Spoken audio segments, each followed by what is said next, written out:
ሰላም እንደምናችሁ። ዛሬ ስለ ትኩረት እንድናወራ ብቅ ብያለሁ። አብራችሁን ቆዩ።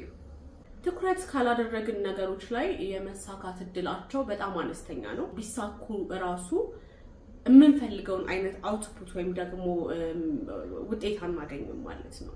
ትኩረታችንን ሰተን ያልሰራነው ጉዳይ ከሆነ ብዙ ሰዎች የሚቸገሩበት ጉዳይ ነው። እንደ ቀልድ የምናየው ነገር አይደለም። ትኩረት አሁን ባለንበት ጊዜ ሶሻል ሚዲያ፣ ስልካችን፣ ኤሌክትሮኒክሱ በሙላ ቴሌቪዥኑ፣ ሁሉ ነገሩ፣ መዝናኛው፣ ሁሉ ነገር የበዛበት ጊዜ ስለሆነ ሰዎች ትኩረት የማድረግ ነገራቸውን እየቀነሰባቸው ያለ በጣም ከባድ ጊዜ ሆኗል ማለት ነው።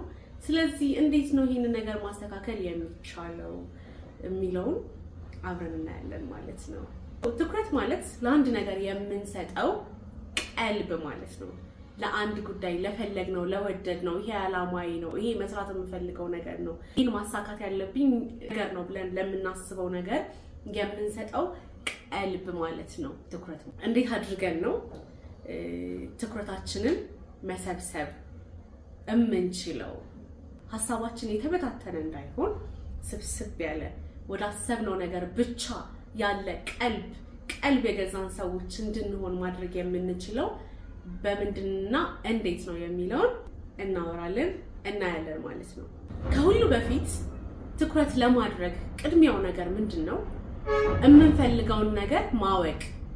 እኔ የምፈልገው ነገር የህይወቴ ዋና የሚባለው ክፍል ምንድን ነው የሚለውን ነገር ማወቅ ትኩረት ለማድረግ የመጀመሪያው የሚጠቅመንና የሚረዳን ነገር እሱ ነው። የምንፈልገውን ነገር ማወቅ፣ የምንወደውን ነገር ማወቅ፣ መስራት ያለብን ጉዳይ ምን እንደሆነ፣ ኃላፊነታችን፣ ግዴታችን ምን እንደሆነ ማወቅ ለዛ ነገር ትኩረት እንድንሰጥ ወይም ትኩረት ማድረግ እንድንችል የመጀመሪያው የሚረዳን ቱል ምንድነው ማለት ነው? የህይወታችንን ዋና ነገር ማወቅ ነው ማለት ነው። ትኩረት እንዲኖራችሁ የህይወታችሁ ዋና ዓላማ፣ እናንተ የምታስፈልጉት ምን ላይ ነው? ሁሉም ቦታ አታስፈልጉም። ሁሉም ቦታ መገኘት እንደጠበቅባችሁ፣ እኔ መገኘት የሚጠበቅብኝ እኔ ተፈጠርኩበት፣ እኔ ልሰራ የሚገባኝ፣ ለኔ የተሰጠኝ ኃላፊነት፣ እኔ ያለብኝ ግዴታስ ምንድነው ብሎ እነዚህን መለየትና ማወቅ በጣም አስፈላጊ ነው ማለት ነው ትኩረት ለማድረግ። እያንዳንዱ ቀናችን ላይ የምናደርገው ነገር ለህይወታችን፣ ለታሰበልን፣ ለታቀደልን ዓላማ፣ እኛም ደግሞ ህልም ላልነው ነገር መሳካትም ይሁን መበላሸት በጣም ቁልፍ ነው። የምናስባቸው፣ የምናያቸው፣ የምንነካቸው፣ የምንወጣበት፣ የምንገባበት ቦታ እያንዳንዱ የምናደርገው፣ ለጭንቅላታችን የምንመግበው፣ ለልባችን የምንመግበው፣ ለአይናችን፣ ለሁሉ ነገራችን የምንሰጠው ነገር በሙሉ መጨረሻ ላይ ህልሜ ነው፣ ግቤ ነው ላልነው ነገር መሳካትም ይሁን መበላሸት በጣም ከፍተኛ አስተዋጽኦ አለው። ትኩረታችንን ለማይገቡ ነገሮች በሙላ በታትነን መስጠታችን ወይም ደግሞ ትኩረታችን የተበታተነ መሆኑ፣ አንድ የዓላማ ሰው አለመሆናችን፣ ዓላማይ ላለው ነገርም ደግሞ ትኩረት መስጠት አለመቻላችን፣ ከቀልብ መሆን አለመቻላችን የሚያሳጣን ነገር ዋና የምንለውን የህይወት ግብ ይሆናል ማለት ነው። ስለዚህ ትኩረት እንደ ዋዛ የሚታይ ነገር አይደለም።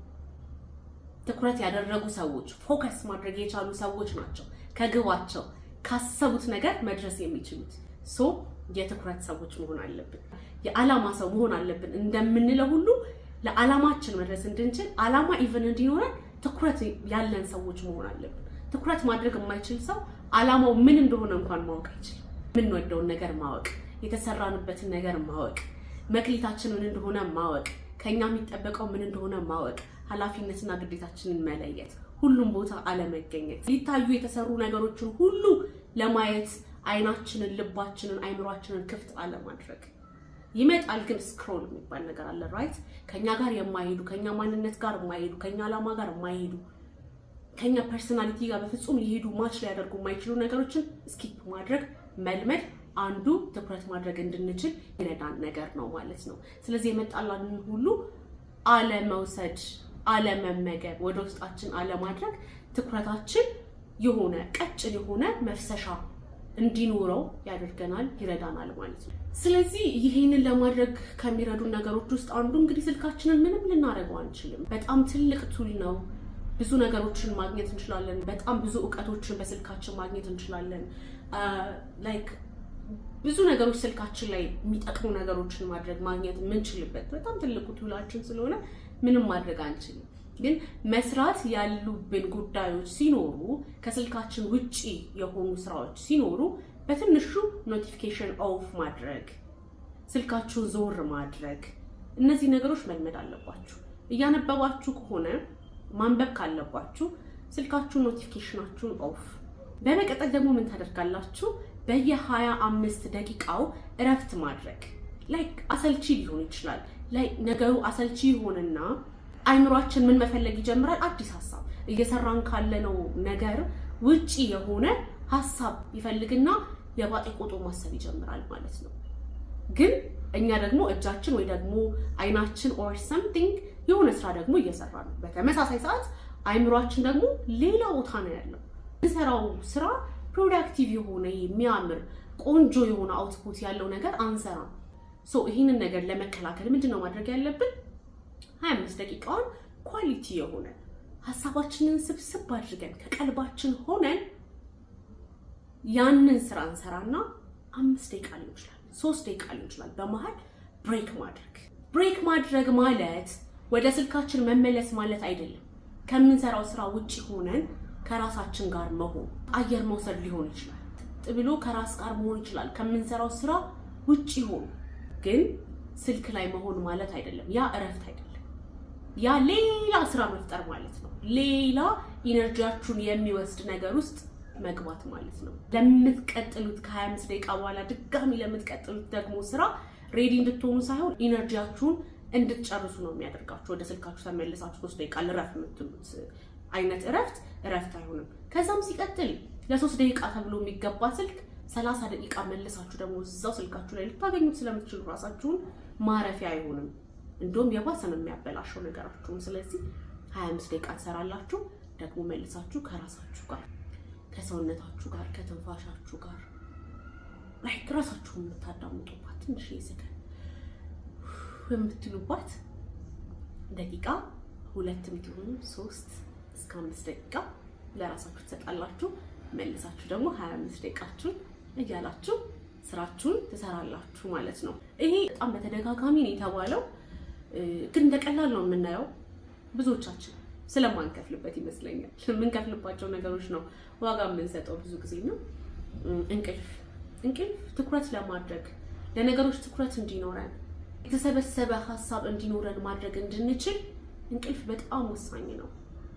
እንቅልፍ የሰነፍ አይደለም። እንቅልፍ ለሰው ልጅ የተሰጠ በረከት ነው እና ያንን በረከታችንን ደግሞ ማጣጣም አለብን።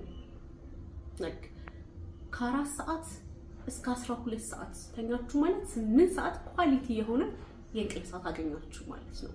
አይ የስራ ሰዓቴን ከፍ ማድረግ እፈልጋለሁ የምትሉ ከሆነ ደግሞ እስከ 11 እስከ 10 ኢቭን 6 ሰዓት ያህል ከ4 ሰዓት እስከ 10 ሰዓት ያለችው ሰዓት ተኛችሁ ማለት በቃ ቆንጆ የእረፍት ሰዓት አገኛችሁ ማለት ነው። የእንቅልፍ ሰዓታችንን ጅማሮን ከ10 ወይም ደግሞ ከ4 ሰዓት በእኛ ከ4 ሰዓት ጀምሮ አድርገን እስከ ሌሊቱ 10 ሰዓት ብንችል ደግሞ እስከ 12 ሰዓት ብናደርገው ኳሊቲ የሆነ የእረፍት ሰዓት የእንቅልፍ ሰዓት ለሰውነታችን ሰጠነው ማለት ነው።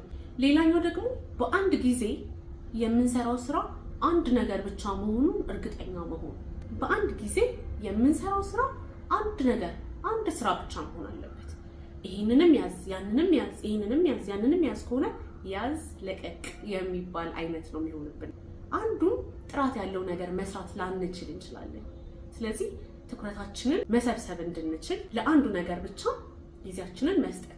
ያ ማለት ብዙ ታስኮች አይኖሩብንም ወይም ብዙ የምንሰራቸው ስራዎች አይኖሩብንም ማለት አይደለም። ግን በፕሮግራም ማድረግ ከዚህ እስከዚህ ሰዓት ይሄንን አደርጋለሁ፣ ከዚህ እስከዚህ ሰዓት ደግሞ ያንን አደርጋለሁ ብለን እንከፋፍላቸውና አንዱን ስራ በትኩረት ሆነን መስራት ስንችል በሰጠነው የጊዜ ገደብ ውስጥ መጨረስ እንችላለን ማለት ነው። ሶዛት ለሚቀጥለው ስራ ትርፍ ጊዜ ይኖረናል ማለት ነው፣ ወይም ደግሞ መስሪያ ሰዓት ይኖረናል ማለት ነው። ስራው በስርዓቱ ተሰርቶ እንደገና ደግሞ ለሚቀጥለው ስራ በቂ የሆነ ጊዜ ሰተነው መሄድ እንድንችል ስራችንን ከፋፍለን መስራት ሌላኛው በጣም ትኩረት ለማድረግ የሚጠቅመን ነገር ነው ማለት ነው። አዘርዋይስ እዚህ ይሄንንም ስንይዝ ያንንም ስንይዝ አንዱን መስራት ሳንችል ነው የምንቀረው። ስራዎቻችሁን ከፋፍላችሁ በአንድ ሰዓት አንድ ነገር ብቻ መስራት እንድትችሉ ብታደርጉ ትኩረታችሁን መሰብሰብ እንድትችሉ ያደርጋችኋል ማለት ነው።